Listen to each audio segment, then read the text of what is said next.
앞으로 대형마트에서 식료품을 구매한 뒤에는 영수증 내역을 꼼꼼히 살펴야 할 것으로 보입니다. 영수증에서 각종 오류가 발생할 수 있기 때문입니다. 델하우지 대학 식품관련연구소가 5,500여 명을 대상으로 지난해 영수증 오류가 있었는지 물어본 결과 응답자의 67%가 적어도 한 차례 있었다고 전했습니다. 소비자 절반이 영수증에 오류가 없는지 확인한다고 답했는데 대다수는 마트를 나가면서 나머지는 집에서 확인했습니다. 그러나 4%는 영수증을 전혀 확인하지 않았습니다.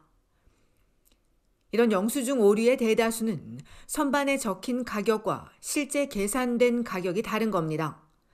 또 일일 할인 제품인데도 할인율을 적용하지 않거나 직원이 구매 품목 수를 더 늘려 계산하는 사례도 있었습니다. 이외에 코딩 오류와 잘못된 세금 부과, 단위 계산 실수 등도 확인됐습니다. 이런 영수증 오류는 뉴펀들랜드의 레브라도주에서 가장 많았고 뉴브런스윅과 매니토바주가 낮았습니다. 영수증 오류를 확인하면 84%가 불만을 제기하지만 크게 개의치 않는다는 응답도 있었는데 20%는 영수증 확인만으로 연간 $50를 절약할 수 있다고 설명했습니다.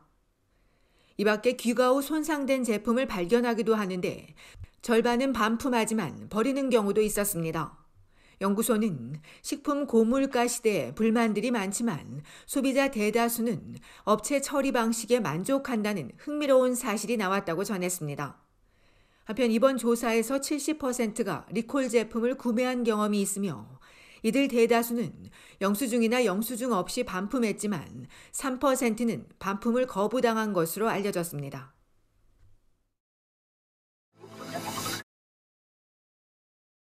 연방이민성이 주정부 이민 규모를 확대합니다. 주정부 이민은 각 주의 경제 상황과 노동시장을 고려해 각 주마다 특화된 이민 프로그램으로 크게 취업 후 이민, 유학 후 이민, 투자 이민, 사업 이민 등이 있습니다. 캐나다 주정부 이민이 처음 도입된 건 1998년으로 400명으로 시작됐습니다. 이후 인원이 크게 늘면서 최근 들어서는 주정부 이민자 수가 연방의 익스프레스 엔트리 시스템을 넘어서기도 했습니다. 최근 2023에서 2025 캐나다 이민 계획을 발표한 이민성은 2025년까지 주정부 이민자 수를 올해 10만 5천여 명에서 11만 7,500명까지 확대한다고 밝혔습니다. 계획대로라면 첫 도입 25년 만에 주정부 이민자 규모가 12만 명 수준으로 늘어나게 됩니다. 이와 관련해 이민성은 각 주마다 다른 산업 구조를 가지고 있어 필요한 이민자 직군도 주마다 다르다며 이민자 선발 재량권을 주정부로 확대하기 위한 계획이라고 설명했습니다. 이를 통해 각 주의 부족한 직군의 이민자들을 더 선발할 수 있을 것으로 기대됩니다. 각 주별 수용 인원을 보면 온타리오주는 내년부터 이민자 선발 정원이 현행 9,750명에서 16,500명으로 이어 2025년에는 정원이 18,361명으로 증가하게 됩니다. 이외에 다른 지역의 2025년 선발 인원은 엘버타주 1,849명, 사스캐치완 8,500명, 매니토바 9,500명 등으로 조정됩니다.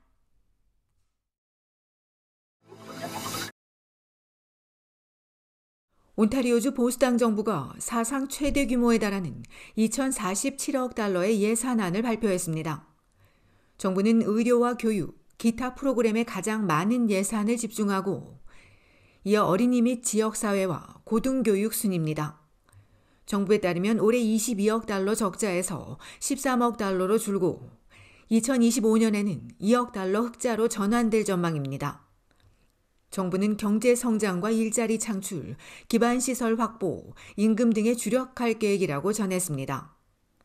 역대 최대 규모의 예산이지만 개인과 가족보다는 기업의 혜택이 돌아갈 것으로 보입니다. 대기업의 법인세는 11.5%, 소상공인은 3.2%인데 소상공인 기준을 재조정하면서 세금을 적게 내는 기업 수를 대폭 늘렸습니다. 기타 다양한 프로그램이 있지만 저소득 노인에 제한됩니다. 정부는 내년 7월부터 노인 지원 프로그램을 확대하고 물가 상승을 연동시키며 노인학대 전용 라인도 운영할 예정입니다. 지난 2년간 개인 소득세로 120억 달러 재원을 마련했지만 이들을 위한 혜택이나 새로운 프로그램은 없었습니다. 예대 정부는 휘발유세 인하와 등록세 면제 등을 이미 제공하고 있었다며 유급병가 등 임시 프로그램도 예정대로 종료될 것이라고 덧붙였습니다. 또 토론토시와 TTC 추가 예산은 없었고 주택 건설도 지난해 9만 6천여 채에서 올해 8만 300채로 당초 계획보다 줄였습니다. 이 밖에 정부는 병원 지원금을 4% 늘리고 민간수술센터 등을 위한 비용을 책정했으며 주정부 이민 프로그램에도 3년간 2,500만 달러를 투입할 계획입니다.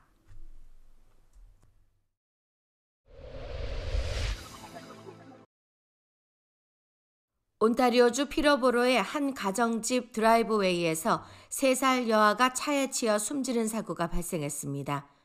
어제 아침 9시경 셔브룩 스트리트 인근 우드글레이드 블러버드에 있는 드라이브웨이에 어린이 3명이 있었는데 도로에 있던 차 한 대가 갑자기 드라이브웨이를 덮쳐 3살 여아가 병원으로 옮겨졌으나 목숨을 잃었으며 다른 어린이 2명은 무사한 것으로 알려졌습니다.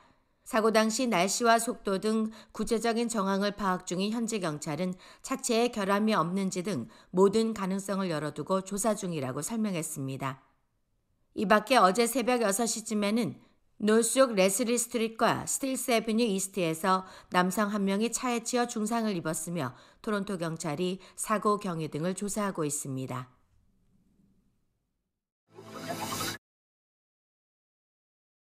전국의 실여급여 수급자 수가 사상 최저를 기록했습니다.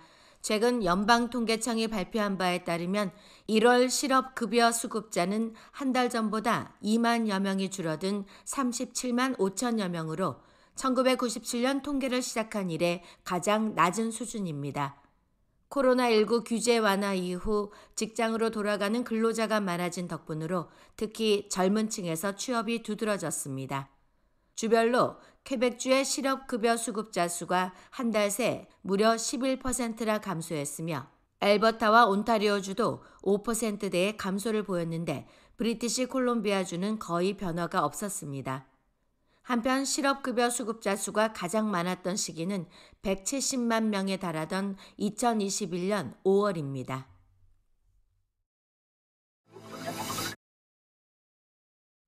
온타리오주 놀스욕에 한국의 파리바게트 1호점이 문을 열었습니다. 영스트리트과 셰퍼드에 있는 쇼핑센터 1층에 개점한 캐나다 1호 영앤셰퍼드점은 직영점 대신 가맹점으로 20석 규모의 제품을 빠르게 고를 수 있는 셀프 서비스 방식으로 운영되며 이번 1호점을 시작으로 올해 안에 캐나다에 7개 매장을 추가로 열 계획입니다. 캐나다는 파리바게트가 매장을 연 10번째 나라로 2030년까지 미국과 캐나다 등 북미 지역에 1,000개 이상의 점포를 열겠다는 목표를 가지고 있습니다.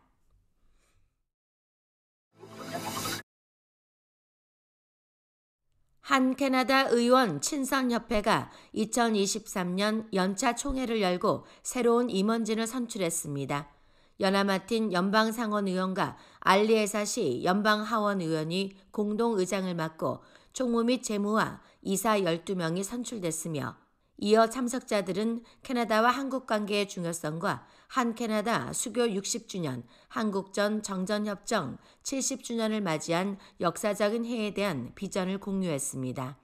한 캐나다 의원 친선협회에 가입한 의원 수는 지난 2020년 41명에서 20명 이상 늘어 상원 14명, 하원 48명으로 역대 가장 많은 62명이 회원으로 가입했습니다. 이번 총회에는 이뭉순 주 캐나다 대사도 초청받아 한께 관계 발전 방향에 대해 연설했습니다.